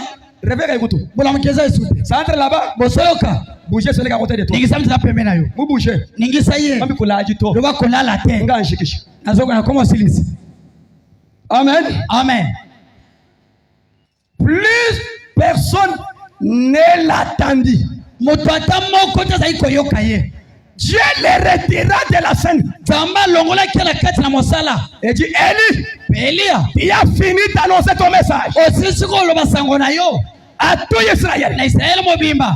Ils les connaissent. Bayebi yang, bayebi ye. Maintenant, Sasa hivi. monte ici au désert. Matao na biliki. Éloigne-toi d'eux. Yo kende musika na bango. Sépare-toi d'eux. Kabona na bango. Car je vais faire quelque chose. Pona inasala likambo. Je vais leur montrer ce que c'est Na inala kisabango soke sanini. que de rejeter mon message. Ndenge baboyi sango na ngai. Qu'est-ce qui est arrivé? Nini ekomaki? La guerre, Etumba, la famine, nzala, la divette. elobi elimo santu. Regardez bien Botala malamu. ce qui va venir. Oye kokoma. Frère, on va promettre à Bidji ce qui va encore faire. Ndeko brama like oye kokoma. Vous êtes là? Bozoka. Ce qui va venir. Oye kokoma. La même scène là Likambo kwan. va revenir. Ekozongela. Ainsi dit le Saint-Esprit. Bongo na elimo santu alobi. Regardez bien Botala malamu. ce qui va venir. Oye koya. Regardez bien Botala malamu. ce qui va suivre. Oye kolanda. Il y avait une famille. Eza ina nzala. Il y aura une famille. Nzala pe kozala. Frère, on parle au temps présent et au futur. Lobama so balelo pe liboso. Il y aura une famille. Nzala ekozala. Ou peut-être Tota mosusu. pas celle de pain, Eza oya lipa te. mais celle d'écouter la parole de Dieu Nzala koyoka iluba na nzambe. et sa vérité. Pe bosolo na ye. Toutes les églises deviendront amis. Balo sambo lo se kokoma baninga. Elles vont simplement suivre leur petit bonhomme de chemin pour entrer là-dedans. Ba kolanda mo anzela na bangola pona kokota kuna na kati. Malgré tout exactement comme elles y sont déjà engloutis. Ata lolenge kani na tango lolenge yango eza komelama. Que fit Élie? Elia asalaki nini? Il trouva une source cachée là, Akutalisi bakobatama. loin dans la montagne, Mosika na ngomba. où il prenait de l'eau de vie. Esika bandomela mai ya bomoi. C'est l'eau là, Mai wana. des révélations divines Bimoni sela nzambe. venant de Dieu. Koute pa ina nzambe. Pendant qu'il restait là-bas, Na tango ya tikala kikuna. sous la puissance de Dieu, Na sango ya na nzambe. les révélations étaient des petites sources cachées. Bimoni seli. Ezalaki penza ya liziba kobatama. Alors que les autres crevaient de faim. Na tango boso bana kokufa nzala. Et Dieu bénit ses serviteurs. Nzamba pamboli basali na ye. Dieu bénit ses serviteurs. Nzamba pamboli basali na ye. Dieu bénit les serviteurs. Nzamba pamboli basali na ye. Ces corbeaux Biyanganga. qui lui apportaient quelque chose à manger pendant qu'il était isolé du peuple. Oyo babana komemele bilei. Na tango ya zayi mosika na bato. Le peuple noir Bato ya bayindo. de l'Afrique Ya Afrika. qui amenait la nourriture Oyo babandeme mabilei. à Élie de Tishbit Epai na Elia Tishibit. dans l'état d'isolement, Na tango ya dans batamaki. son absence. Na tango ya zalaki te. C'est les hommes de couleur Ezali bayindo. qui apportaient la nourriture. Nde bazali koya na bilei. Qui montaient, Komata. qui descendaient Bazali okita. avec la nourriture, Na bilei. avec la révélation, Na emonise. avec le réveil. Na bolamoki. Vous m'entendez bien? Boso kanga malamu. Ça entre, non? Boso yoka. Ça entre, non? Boso yoka. Applaudissez un peu pour le Seigneur. Eta Yesu maboko. Ah, criez un peu très fort. Eta mololo. Criez un peu très fort. Eta mololo. Pendant qu'il s'était isolé Na tango ya batamaki. du peuple, Na bato. et les gens étaient là, Pe bato bazalaki wana. éprouvant une grande faim Kokufaka na nzala. pour un réveil. Pona bolamoki. Réveil Moukam. Bolamoki kauki. Kujika. Esi. Elia, mouye kumukuna. Elia kena ngomba. Zambi mwe révélé parole. Zamba taliseli loba. Siku bamba kuntu. De bazoloba. Hein? Ah. Pinje bantu bakule. Bayindo. Les noirs. Bayindo. Pour bachale benza un vrai missionnaire. Nde batiraki bangwana kote ya sango. Babanda mujinda. Bamatira tongo. Babanda jilo. Bakitina pokwa. Babanda mujinda. Bamatira tongo. Babanda jilo. Bamatira pokwa. Sinjimbala Branham. Nazotanga Branham.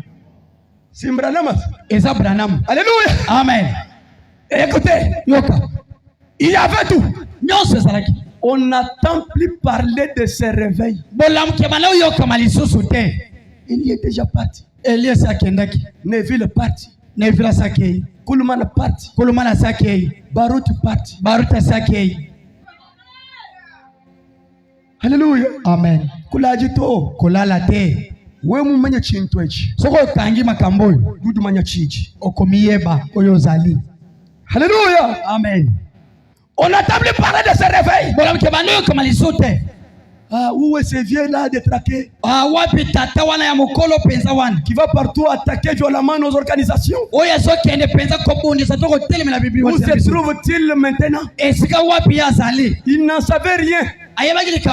Il s'était retiré avec Dieu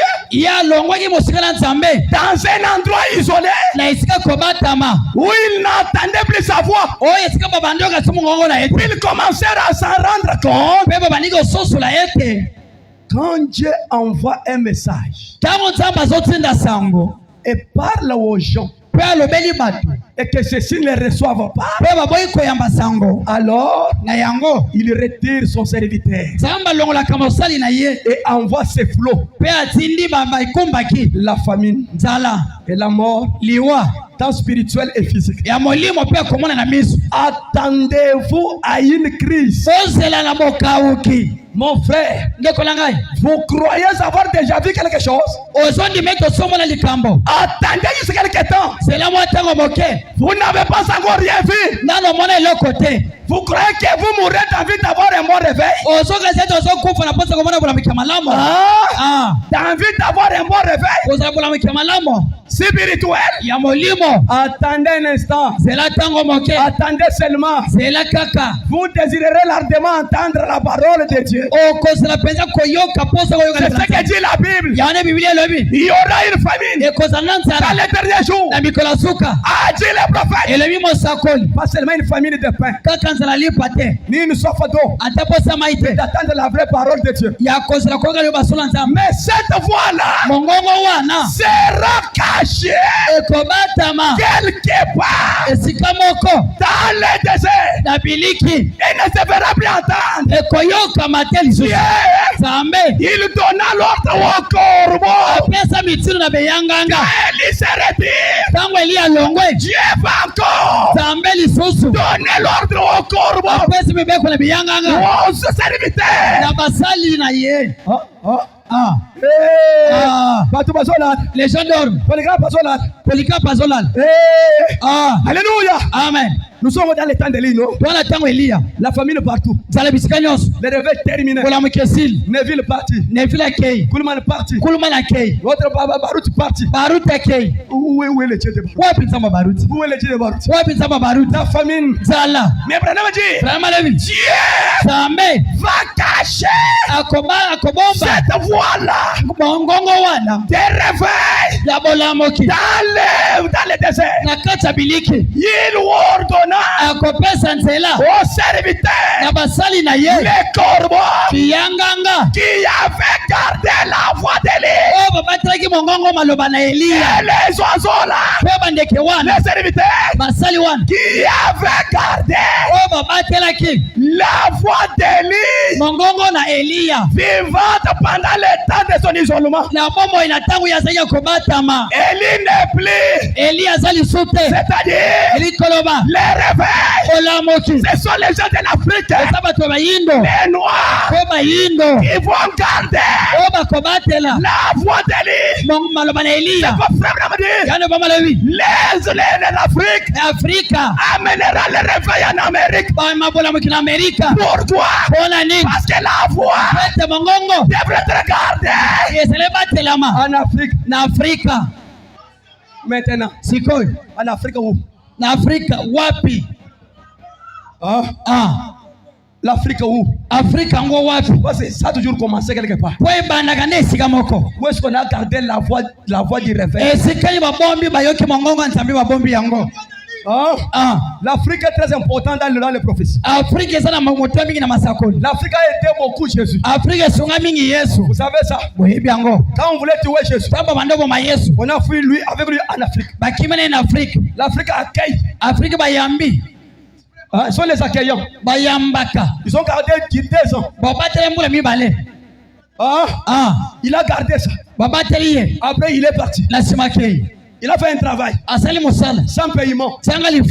Une fois encore, quand les Blancs, les Romains frappaient Jésus, lui faut transporter la croix. Un homme noir, un Éthiopien venait de la brousse. On l'a arrêté là-bas. On les transporté la croix. Mais les Blancs qui éteignaient Jésus, un homme noir, un homme de couleur, a transporté aussi la croix de Jésus.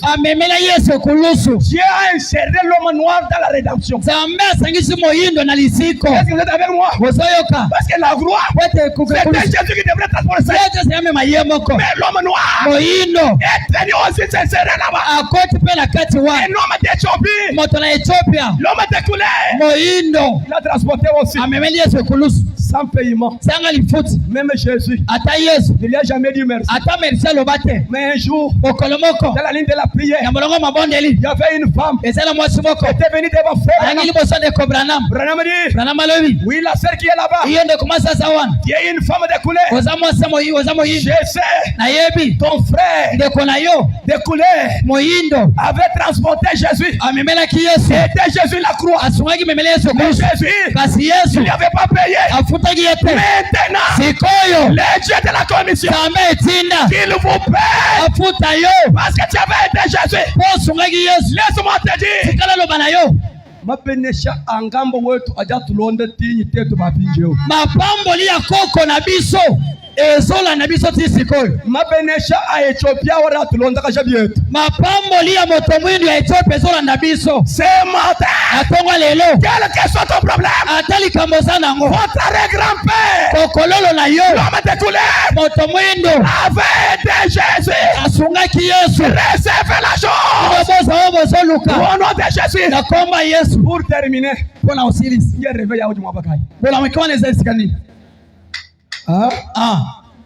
Réveil à Oudjou Mabakaï. Pour la mécanique, les Awapi. Oudjou Afrique. Les Afrique. Oudjou pays. Les Awapi. Il y a réveil à Mina. Pour la mécanique, en 1946. En 1946. Israël est devenu un pays. Israël va s'engager contre Salamboka.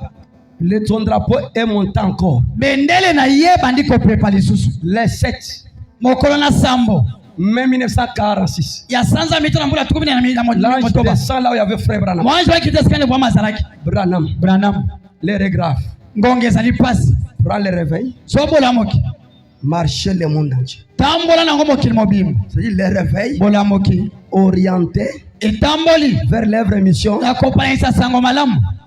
Et il dit, mais il dit, pourquoi les gens sont si ballottés par exemple des sangs? Moi j'ai commencé ça. Mais il est parti. Où est ce réveil orienté vers l'œuvre missionnaire? Le réveil était là, mais orienté vers l'œuvre missionnaire. Un jour, Nadibumba, kuna na Chikapa, Dieu descend. Il dit à Chibola, toi ne sois pas pressé. Restez ici. J'ai un grand travail à faire avec toi. Vous êtes là? Il est resté là-bas 2 ans. Moïse Chibola. Après Dieu lui a dit, retourne maintenant à Kamosh. Je vais me photographier avec vous là-bas. Je ferai mon centre là-bas. Du réveil. Et ce réveil-là sera orienté vers l'œuvre missionnaire. Il se réfère à 1946. Est-ce que vous avez un peu ça? Est-ce que vous avez un peu ça? C'est-à-dire, le réveil dont Dieu parle, il envoie.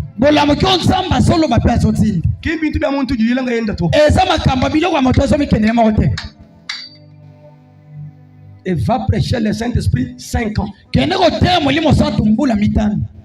Il est retourné à Kamouchi.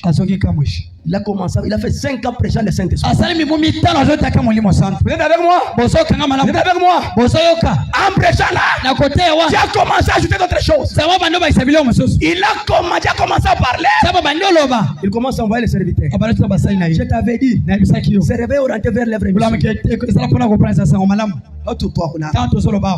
Mwambi kai na shika chikuchondo cha Branham urinyi bambi buchibodanganya ata banda utala tango Branham ezaina motei tazana ba ministre belelo kola chikola muntu wenza ekiliza wendu mwela 50 aluka mukama wako moto banoza ekiliza na yona mbula tukumito na saka moko réveil no mwabu mwefela bola make saka sika moko wote tu orienté vers l'œuvre mi ya biso ezo tambola na bisika nyonso c'est-à-dire likoloba laisse-moi vous dire naloba na yo à l'absence d'Élie na absence Élie Dieu a caché la voix d'Élie quelque part zamba bombi mongongo ile sika moko en Afrique chez les gens de couleur na Afrique pa na bayindo précisément Kamwesha penza na Kamwesha Dieu envoie les gens zamba tindi bato quand nous parlons le réveil de Kamwesha dans le monde entier quand nous parlons Dieu commence à voir les gens en Amérique les réveils dont Dieu agit Dieu sauve les gens Dieu guérit les malades si vous croyez ça ce matin quel est Dieu de la commission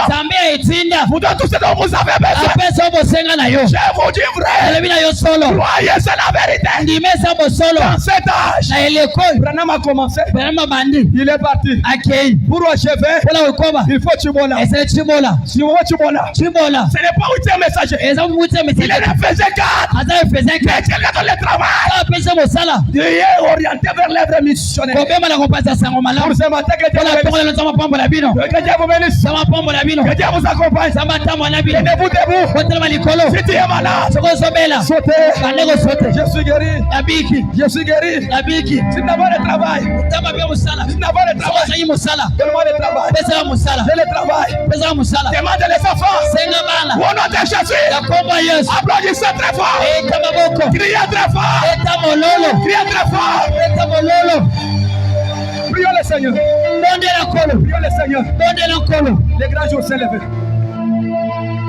les grands jours s'est levé prions le Seigneur réclame vos choses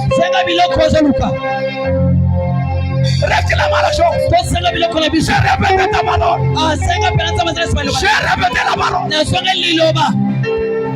bénis ce peuple donne-le le travail confirme ta parole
les grands, je célébrerai les saints, l'Esprit est là.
La lumière a jailli, chassé les guerres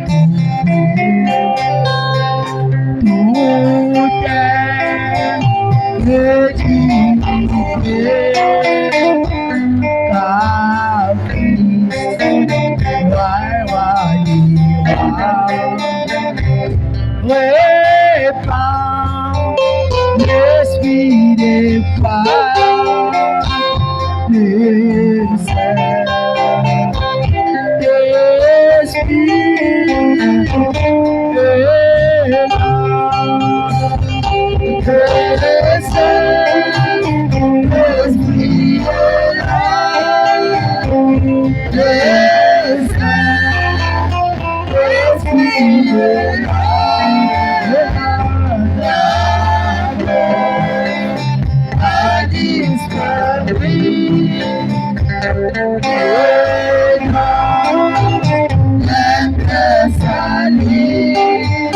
saints, l'esprit des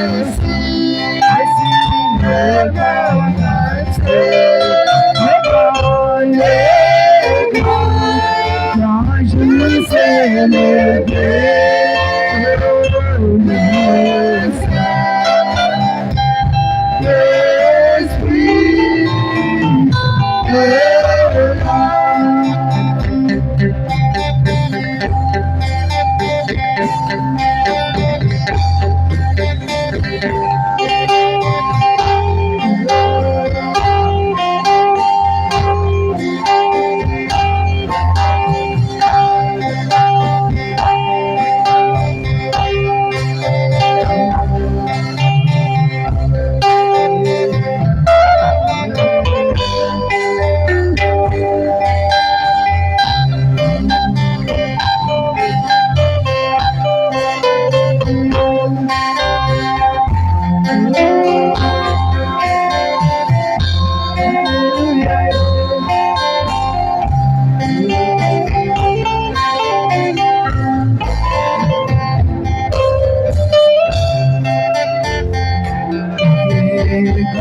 remplit tous les cœurs, les suites, les vérités,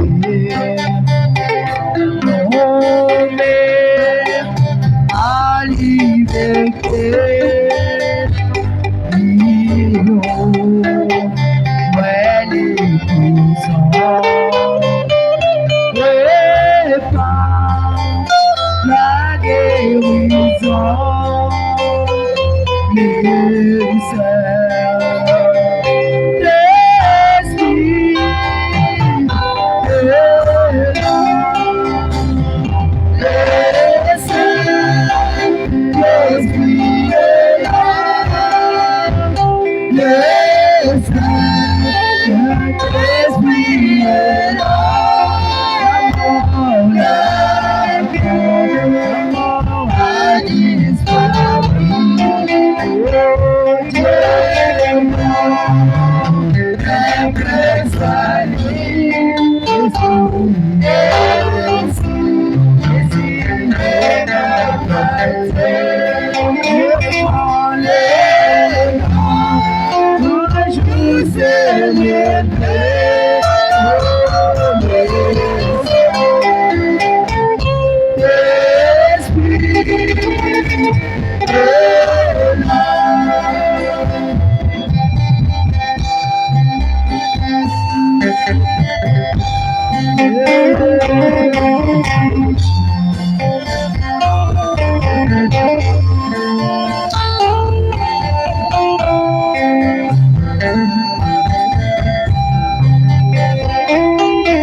Gardez silence.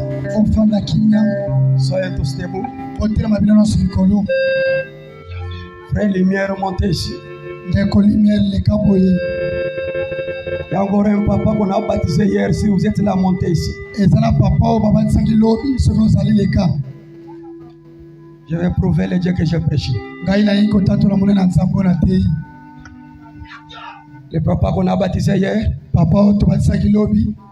S'il y a un visiteur qui est venu gravement malade, montez ici.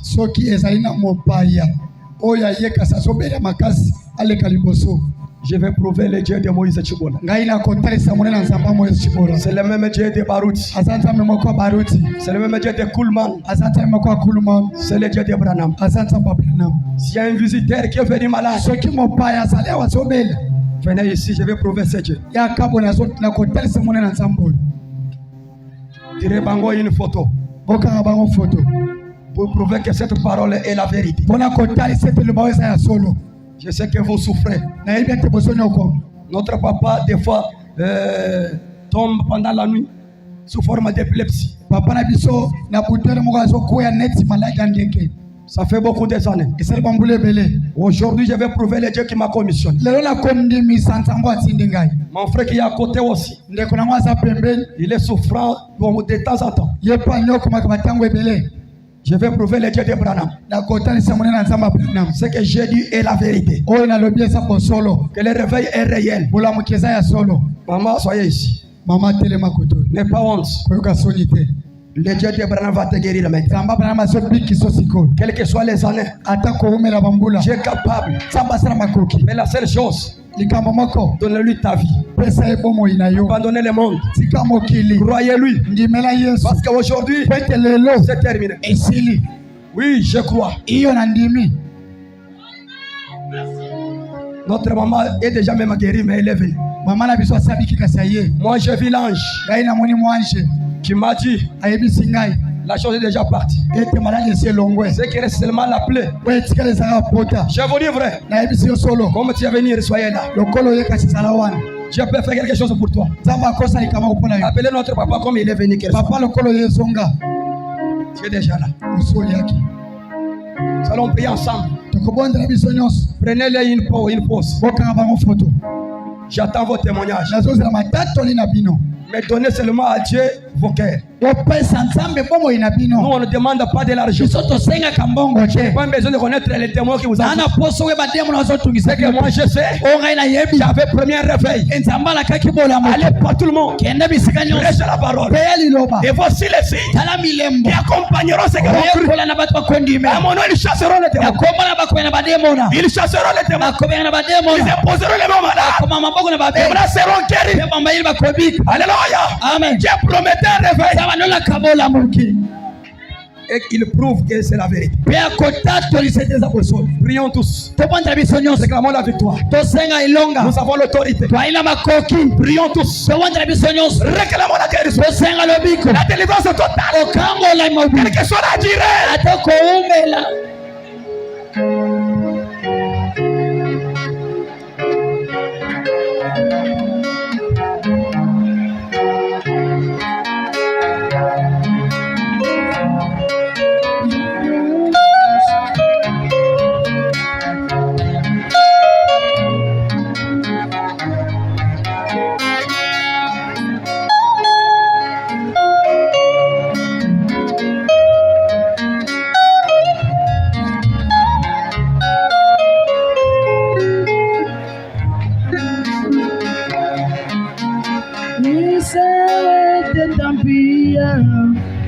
Et l'ange lui a parlé.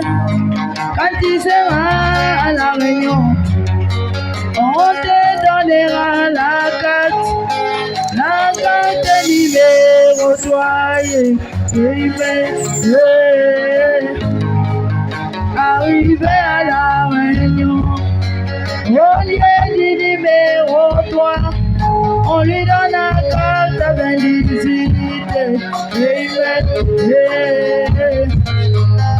Elle a pris bouleversée. Est-ce que Dieu m'a trompé? Est-ce que Dieu m'a oublié? Quand mon homme est venu, il a dit aujourd'hui, nous aurons une nuit spéciale. Nous allons commencer par ça et aller descendre et la carte 28. Et vient la carte numéro 3. Gloire à Dieu, alléluia. Pour ce soir, mon bien-aimé, pour ce gars qui t'est compris, il a aménagé pour toi. Il dit des spéciales, il dit des prières spéciales, il dit des prières spéciales, il dit des prières spéciales. Il te faut une spéciale, ton garçon de la libérer. Il te faut une spéciale. Amen.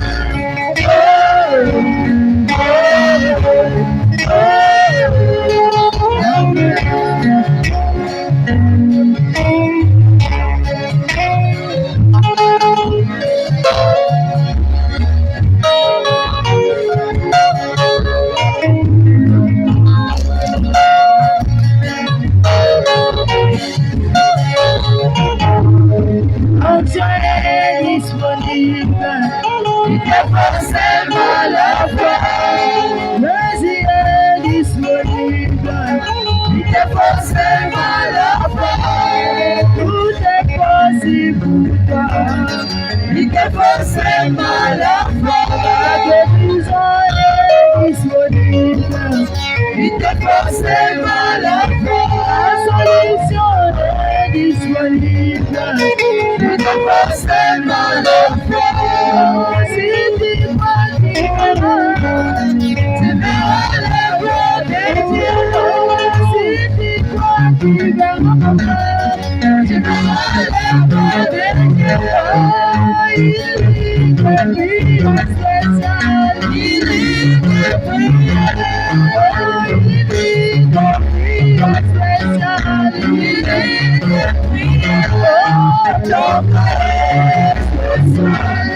Il te faut une spéciale, ton personne de la vie.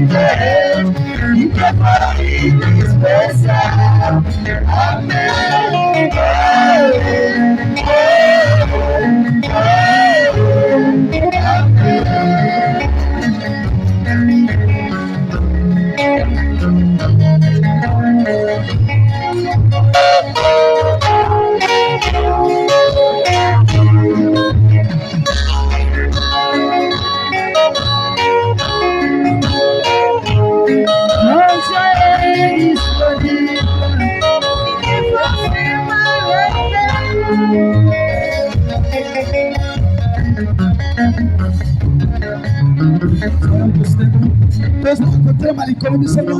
Si tu es malade, je la vous sens malade.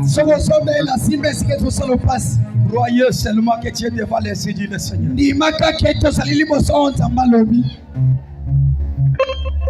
Si tu as un problème financier, mettez votre main sur la poitrine. Travaille n'importe quelle chose à part maladie. Maladie touchée là, vous sentez malade. Mettez la foi. Père Céleste, ma main dans la Bible. j'ai répété ta parole. C'est à vous maintenant de guérir tes enfants. Toi, le Dieu de Georgie Carter, le Dieu de Florence Nightingale, dont tous les gens attendaient la mort, mais vers le soir, tu as donné la solution. Tes enfants sont malades. Maintenant, même Père, en vertu de la commission, n'importe quelle maladie sort dans leur corps au nom de Jésus-Christ. Toi, les démons d'hémorroïdes, libère leur corps au nom de Jésus-Christ. Démons de cancer, sucre, sort dans leur corps au nom de Jésus-Christ. Toi, les démons des envoûtements, des femmes de la nuit et des hommes de nuit, sort dans leur corps au nom de Jésus-Christ. Toi, les démons des échecs, pauvreté, sort dans leur corps au nom de Jésus-Christ. Père, souviens-toi de ta commission. Tu m'avais dit, je t'envoie à Kindele. Il y a mes enfants là-bas. Tu m'avais donné les choses à leur donner, Père.